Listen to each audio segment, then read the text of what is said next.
Well, here's another installment of Watchman Internet Radio.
I love harmonica.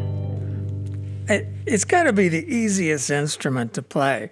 I mean, all you do basically is breathe, and you contort your mouth and you can bend the notes a little bit. It's a lot of fun. I used to carry my harmonica around and play little tunes. Anyway, I hope everyone is doing fine. Today is Thursday. January 24, 2019. Well, I did a video yesterday commenting on the Watchtower's annual meeting that was posted as a video on JW.org, I guess JW Broadcast, with Anthony Morris announcing this is it moment, King of the North being Russia and all that. I thought I would do a follow-up to that. There were some things I neglected to elaborate on. Well, let's first read the daily text for Thursday, January 24, taken from Proverbs 27:11. Be wise, my son, and make my heart rejoice, so that I may make a reply to him who taunts me. Why is it comforting to reflect on the value of our faithfulness? Because it means that our trials serve a purpose. Far from indicating Jehovah's displeasure, they provide us a means to show that we support God's sovereignty. Our endurance produces an approved condition and strengthens our hope. The record of Job bears out that Jehovah is very tender in affection and merciful. So we can be sure that he will reward us and all who uphold his sovereignty. Knowing this helps us endure fully with patience and joy. Granted, keeping our eyes on the vindication of Jehovah's sovereignty can be challenging. Therefore, we do well to remind ourselves regularly of the importance of supporting God's sovereignty when we face difficult circumstances. Well, on the surface, this is all good counsel. But coming from the Watchtower, it is implying that we always have God's favor, that the organization always has God's favor, that it could never be displeasing to God. They're implying that God would never have any issues with this organization, or that he would not punish it.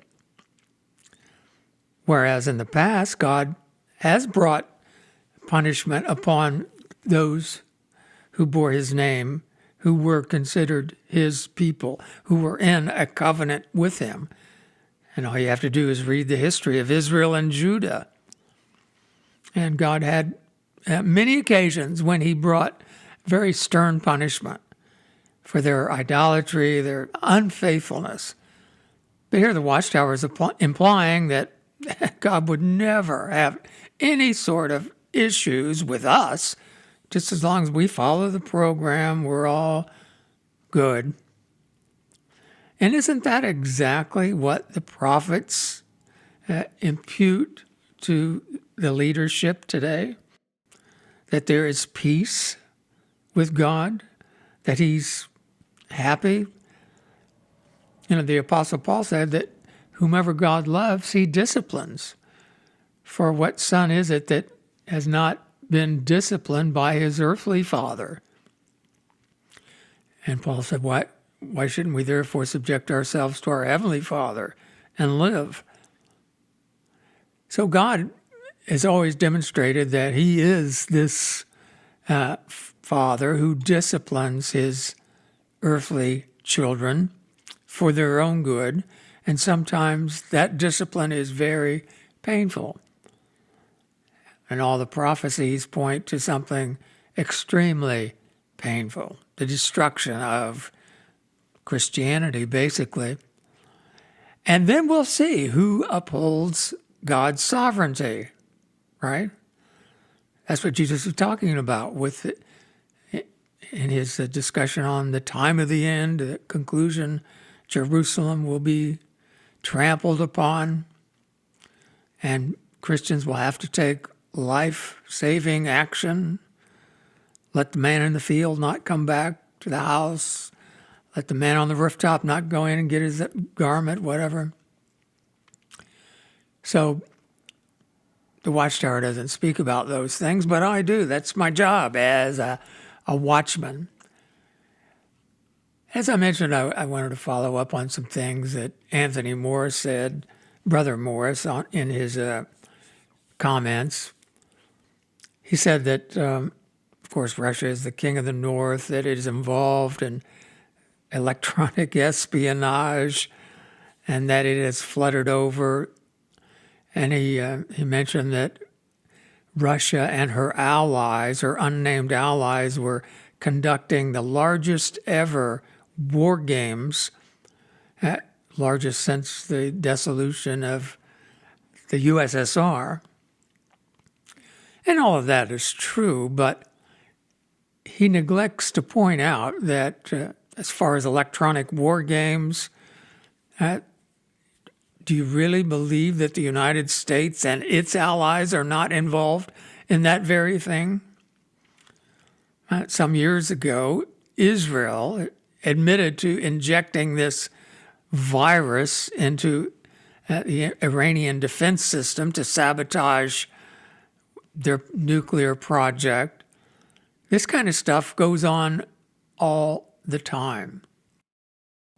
To portray Russia as the aggressor now, it betrays a deep ignorance of what is happening in the world. Since the breakup of the Soviet Union, back then, you remember, it was thought that there would be a great peace dividend. And Russia was certainly willing. There were treaties made which NATO and the United States have broken. For example, the Warsaw Pact was a military alliance of various nations of Eastern Europe with the Soviet Union, and they were opposed to the NATO Pact of nations of Western Europe and the United States. But with the bust up of the Soviet Union, the Warsaw Pact was dissolved, and the Anglo-American power agreed that they would not recruit the former Warsaw Pact nations into NATO. And that's exactly what they've done. For example, a few years ago, NATO set up missile installations in Poland, one of the former Warsaw Pact nations. And there are dozens and literally hundreds of military bases, missile installations that ring the entire immense Russian border. That is part of the long-term game plan of the Anglo-American duo. After the Soviet Union broke up, a plan was implemented to make an Anglo world government. And part of that plan was to take out various nations in South Asia and Africa, namely Afghanistan, Iraq, Iran, which has not happened yet, Syria, Libya, Yemen, Somalia. So this plan really went into operation after 9/11. And it's interesting, after the attack on New York City and Washington, D.C., Russia extended their hand of cooperation to fight against terrorism. But the United States wasn't interested. And they weren't interested in allying with Russia. And that's long, long before all this nonsense about Russian election meddling. And Morris mentioned that Russia had flooded over into various nations. And I pointed out that that's simply not the case. In Ukraine and Crimea, perhaps he had in mind Syria, and that was no invasion either. The United States invaded, of course, Iraq and Syria, and they've been training and developing terrorists, funding them. They try to make a distinction between the good guy terrorists and the bad guys, and that's just absurd. But Russia entered the fray, I believe it's 2016, September 2016, upon the invitation of the president of Syria. And that, once the mighty Russian military entered the conflict, that quickly tipped the balance. And now, for the most part, the terrorists have been liquidated. Perhaps Anthony Morris considers China building these islands in the South China Sea as an act of aggression. They're basically dredging up sand from the seafloor and piling it up to make an artificial island upon which they've built air bases. Obviously, they're for military installations. But just consider if the United States did such a thing in the Gulf of Mexico and some other nation on the other side of the world said, no, you can't do that, and they sent warships to provoke some sort of conflict. That is exactly what has happened. The United States says they consider themselves the rulers of the world, along with, of course, London with the brains, and the United States is the brawn. But these are deliberate provocations. Whereas, on the other hand, with the election of Donald Trump, he was elected because he said he wanted to pull the United States out of these senseless wars. And he has begun to do so. And it's not going over very well. For example, the Korean conflict. Do you realize there was never a peace treaty signed after the war ended in 1953, 65 years ago? North and South Korea are still officially at a state of war. And so Donald Trump has made overtures to end that war and bring about a peaceful resolution on the Korean Peninsula. And there are many enemies to his efforts. Same thing in the Middle East. President Trump is determined to pull the U.S. troops out of Syria. No sooner had he done that than there's a terrorist attack last week and a few Americans were killed. That shows you right there who's controlling the terrorists. They don't want the United States out. That's going to mess up their game plan, this Anglo scheme to dominate the world, to take out all these nations in the Middle East and ring Russia and China with military bases, forward positions. Russia and China know what's going on. They're not the provocateurs. They are acting in a defensive manner. And I think they've upped the ante, recently revealing these new weapons, hypersonic missiles that have no defense. They cannot be shot down with conventional Patriot missile batteries or whatever. And also, as I mentioned and tweeted, Russia has dispatched 30 underwater drones, nuclear powered, that can go over 100 miles an hour underwater, are undetectable, indefensible, and they have nuclear warheads. They can go into the shore, into a harbor, create a 1,000-foot tsunami. And not only that, they're salted with radioactive cobalt. So after the water recedes, the land is uninhabitable for thousands of years. But they've done this in reaction to the provocations coming from the Anglo-Americans over the past 20 years.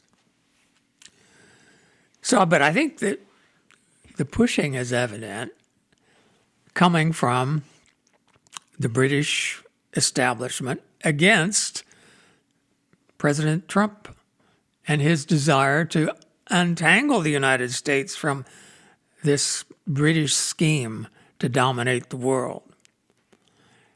And I don't think that the President of the United States will be successful, and I don't think the United States will survive. Now, as far as the flooding over, I think it is very possible that the intention of the empire is to bring down the whole system and to destroy the Republican nation-state system for good.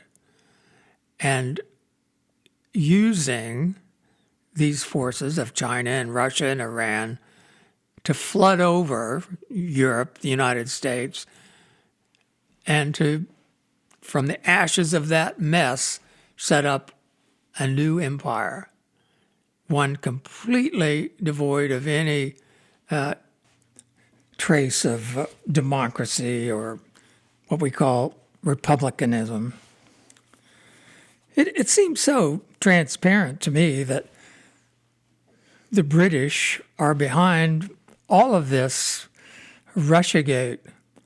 MI6, it's been revealed, was involved in the Skripal poisoning. Why would Russia use an illegal nerve agent to kill a washed-up spy and his daughter? Why not just use a bullet if you want to get rid of them? And besides, they didn't even kill them with this deadly toxic nerve agent, and it didn't kill them? Come on. It's ridiculous. It makes no sense. But that was used as a pretext to bring more sanctions against Russia. I mean, it is so out there that a British agent wrote this dossier that Trump was in Russia doing all these perverted sex acts. It was completely discredited. Last week, BuzzFeed was going on about Trump has ordered his lawyer to lie to Congress. The media ran with that, talked about impeachment all day till it came out. BuzzFeed made it up. BuzzFeed, by the way, has a MI6 connection. There is basically a lie factory in London, and there has been for a long, long time. That going back before World War II, the Tavistock Institute developed the art of brainwashing, and they realized the potential of radio, and then television came along, movies, and they were on top of it to use this new medium, and now, of course, the internet. They spin all of this nonsense about, faking the moon landing, the earth being flat. It's just, a lie factory is what I would call it. Actually, I would call it something else, but Probably shouldn't say that publicly. But it is interesting when you're talking about the king of the north. Keep in mind, the king of the north succeeds. So according to the Watchtower, and they don't recognize that there's no king of the south at the end, even though anyone who reads the prophecy can see that the king of the north comes all the way to his end, and there's no helper for him. No mention of the king of the south. It doesn't say no helper for them. No. But there in that 11th chapter, verse 36, it says, the king will do as he pleases. We're talking about the king of the north. He will exalt himself and magnify himself above every god, and against the God of gods, he will speak astonishing things. That's talking about Jehovah. And he will prove successful until the denunciation comes to a finish, because what is determined must take place. So is it not evident that this king of the north is the same entity as spoken of in elsewhere in Daniel? For example, the 8th chapter doesn't say that this king who is fierce in countenance will succeed. For example, in verse 25, by his cunning, he will use deception to succeed. And in his heart, he will exalt himself. And during a time of security, he will bring many to ruin. He will even stand up against the prince of princes, but he will be broken without human hand. Well, there's only one entity that is destroyed by Christ. The king of the north comes all the way to his end. Michael stands up. Here we have this fierce-looking king who uses cunning and deception to succeed. He comes all the way to the end, and the prince of princes breaks him. How about the 13th chapter of Revelation? The king of the north speaks these astonishing things against the God of gods. Well, look what it says in verse 4. They worshiped the dragon because it gave the authority to the wild beast, and they worshiped the wild beast with the words, who is like the wild beast and who can do battle with it? It was given a mouth speaking great things and blasphemies. And it was given authority to act 42 months. And it opened its mouth in blasphemies against God, to blaspheme his name and his dwelling place, even those residing in heaven. It's all the same entity. So are we saying that Russia now is going to be this wild beast that blasphemes God? Is Russia going to go all the way to its end and be successful? No. This Anglo scheme to develop a world government will succeed. And he'll bring many to ruin by bringing this whole system crashing down. Yeah, there's going to be a war. The United States and NATO are not going to win it. They're going to be on the losing end. And there's going to be a totalitarian world government set up. It will crush Jehovah's Witnesses. That will be the much needed discipline. And tying in with our daily text, those who are faithful to God's sovereignty during that time will receive life. So interesting there in chapter 13 of Revelation, if anyone has an ear, let him hear. Isn't that what Jesus said, giving his parable about the harvest and the wheat and the weeds being sorted out? Let him who has an ear hear. Isn't that what Jesus said to the congregations in Revelation? If anyone has an ear, let him hear. And it goes on in verse 10, if anyone is meant for captivity, he will go into a captivity. If anyone will kill with the sword, he must be killed with the sword. This is where it calls for endurance and faith on the part of the holy ones. Well, Christians have always had to endure and be faithful, right? But this is talking about something extraordinary, a time of terror like none other. And that's what we're facing. We're on the edge of it. Okay, well, I'm probably never done with this topic. Keep talking about it until the cities actually crash in ruins, as it says in Isaiah. But I think that's it for today. Let's play another little happy tune. And I'll talk to you tomorrow.